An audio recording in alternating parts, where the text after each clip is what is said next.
Hello, everyone, and thank you all for joining. My name is George Ogrodnik with Zentech Consultants, and today we're going to be presenting about direct modeling, which is a new approach to designing in 3D CAD. And the software that I'm going to be using today to present in is BricsCAD. It's a relatively new 3D CAD software, and we're going to be talking about its direct modeling capabilities inside of its mechanical design suite. So for those of you that haven't worked with us before, we are Zentech Consultants, and we provide consulting services and technical training to architecture, engineering, and consulting firms, as well as manufacturing firms. And if you'd like to see a full list of our services, please feel free to check out our website. So let's talk about direct modeling and why it's different, and how it's different from parametric modeling. Now, for those of you that are seasoned 3D CAD designers, you've probably worked with Autodesk Inventor or SolidWorks, and you're used to working with history-based parametric modeling. Now, here's how direct modeling is different from parametric modeling. So first of all, when you work in parametric modeling, the first thing that you usually do is you create some sort of geometry that maintains your parameters. You create a sketch, you give it dimensions, and then that sketch is used to drive your 3D geometry. And then if you ever go back and change that sketch, it's going to regenerate that geometry. Now, direct modeling doesn't do that. Direct modeling involves creating the geometry directly, although you might use a sketch or some sort of primitive to create your 3D geometry. It is not a parameter. It does not affect your geometry after it's been created. Another primary difference between direct modeling and parametric modeling is the fact that direct modeling does not have any history. When you work in parametric modeling, every single new feature that you add to your solid model, to your 3D geometry, is going to be dependent on what comes before. So if you were to go and make an edit to something that you've done in the past, what's going to happen is it's going to try to regenerate all of the features that come after it and try to make the model as best as it can based on that small edit that you've made to a feature that you created some time in the past. Direct modeling eliminates that completely because there is no history, there's no historic dependencies. So when you make an edit to your model, you're making it directly to the model. So the only thing that gets affected is the geometry itself. So you're not changing any of the features, you're changing the model directly. So another advantage of direct modeling over parametric modeling is that the model renders much faster. So when you do a direct edit, you're editing just the geometry. You're not redoing a bunch of calculations for how to parametrize a bunch of features, as opposed to parametric modeling. If you have several features, one on top of another, and you want to go back and edit it, it's going to go back and recalculate every single feature that comes afterwards, and that's going to take some time. And that is if it works. If it doesn't work, you're going to get a bunch of errors, and you might not even have a model that works. Because if you change a parameter in a way that causes other features to break, you're not going to have a model. You're just going to have a bunch of errors. So let's do some demos with this. Let me show you how direct modeling works in action.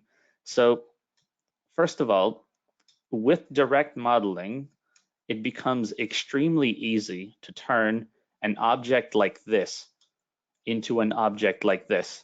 And think about it for a second. If you were to create this solid right here, this model with parametric modeling, it would be a complete nightmare. It would take a long time, and you will have edges that vanish. You will have corners that don't line up, and eventually, as you go back and try to reshape it, because you need to go back and make some edits, eventually this model will start to break down.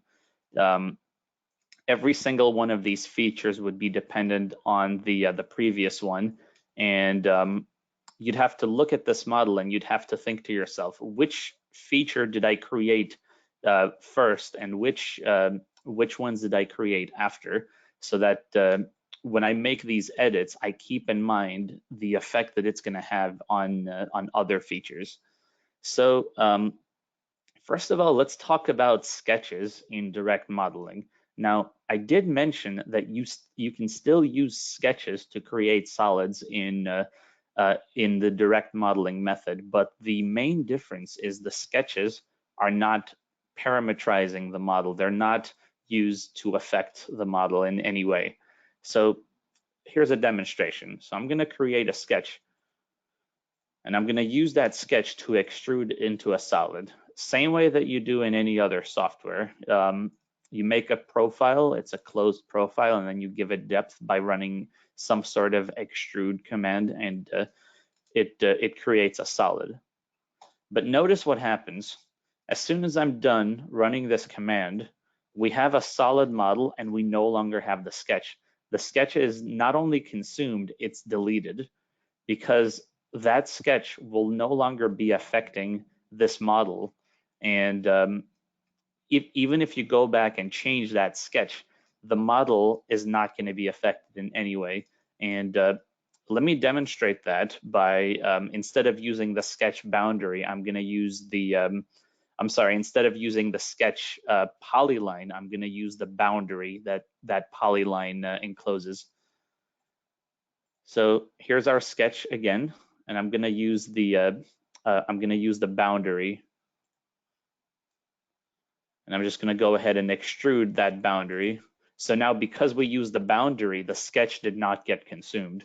But notice how the sketch, if I go back and I select my sketch and I try to edit it, notice how none of this had any effect on my model. I can move this sketch however I see fit. I can delete it, or I can even move the model itself, and the sketch is not connected to the model in any way. So that's one of the things that's great about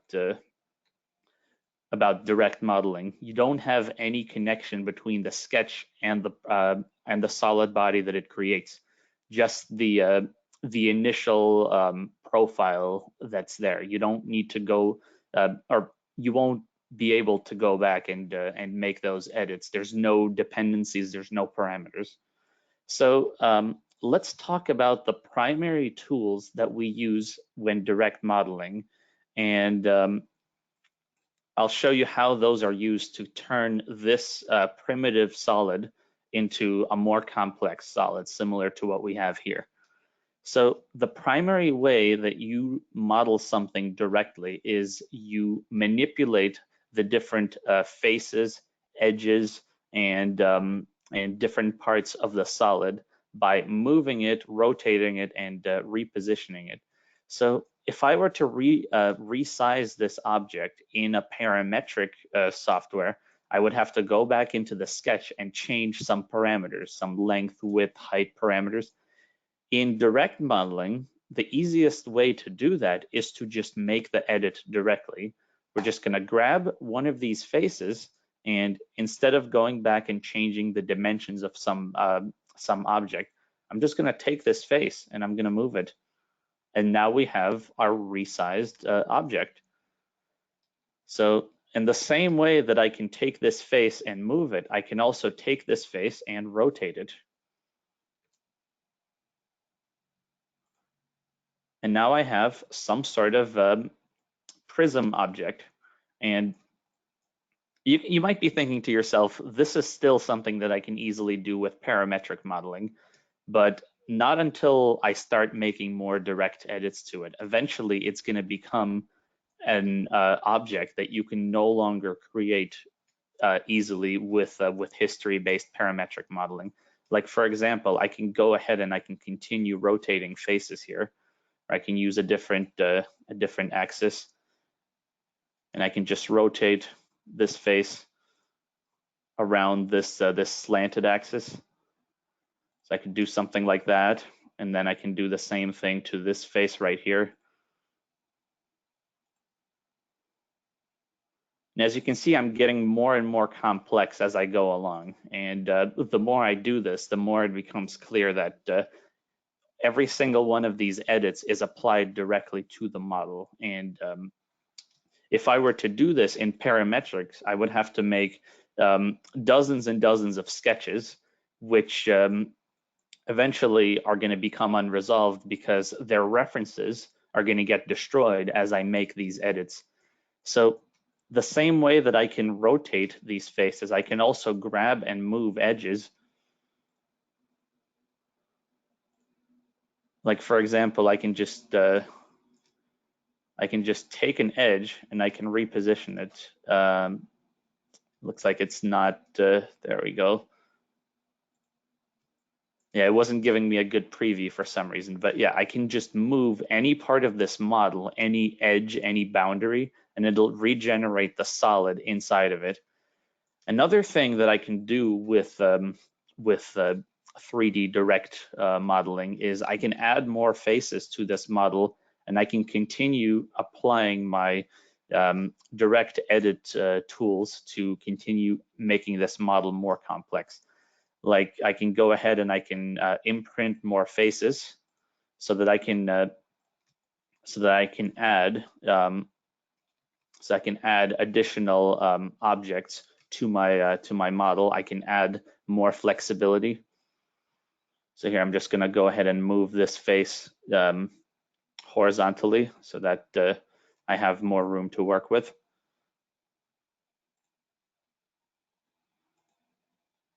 I'm just going to do that. There we go. And now I'm going to imprint this face into my model, and that's going to serve as the boundary for more faces that I can later use to continue editing my model.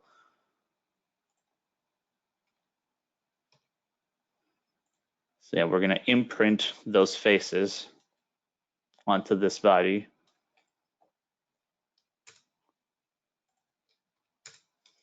Okay. So now what I can do is I can use this face and I can rotate this the same way that I've been rotating other faces, and I can continue making edits to my model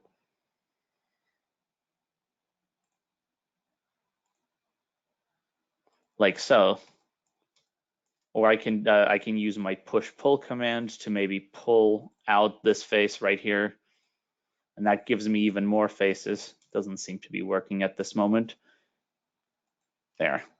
So that makes another face at this boundary, and that gives us even more flexibility. I can just take this face and rotate it now around this edge right here. And you can already see how easy it is to create complex geometry by just grabbing and moving faces. And all of this can be done just as precisely as with parameters. You saw me just clicking and dragging things, but there's also direct input windows, such as when I go ahead and I rotate this, you can see that I can precisely edit how many degrees I want to rotate this. So say if I want to make this exactly 150, that's going to give us this model. And so this is not just done by eye. There's still dimensions involved, and you can still do all of this as precisely as you can do parametric models. And last but not least, and this is much easier to do with direct modeling than with parametric, is modeling using the multiple body method. So these two solid bodies are separate, and what I can do is I can model different parts of a component in separate bodies. I can just edit each one separately, and then once I'm done, I can combine these together by just moving them one into another, something like that, or I can just rotate this so that it's lined up.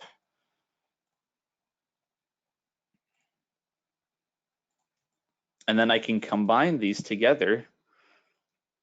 So let me just move these so that they intersect so that you could see better. So now these two are intersecting. So what I can do is I can use what's called Boolean operations to merge these solids together into a single body. And now I have a single model with a highly complex face structure that I can continue editing with my direct editing tools. So that's just a brief overview of all the things that you can do with direct modeling. Now, besides BricsCAD, we handle a wide range of software used in the AEC world, and as well as the manufacturing space. You can feel free to check out our website and take a look at the full list of services that we offer. And additionally, if you have any questions, feel free to email us at our sales email right here on the screen, or call us. Well, I hope you enjoyed this presentation, and I hope you'll check out our website and see what we have to offer.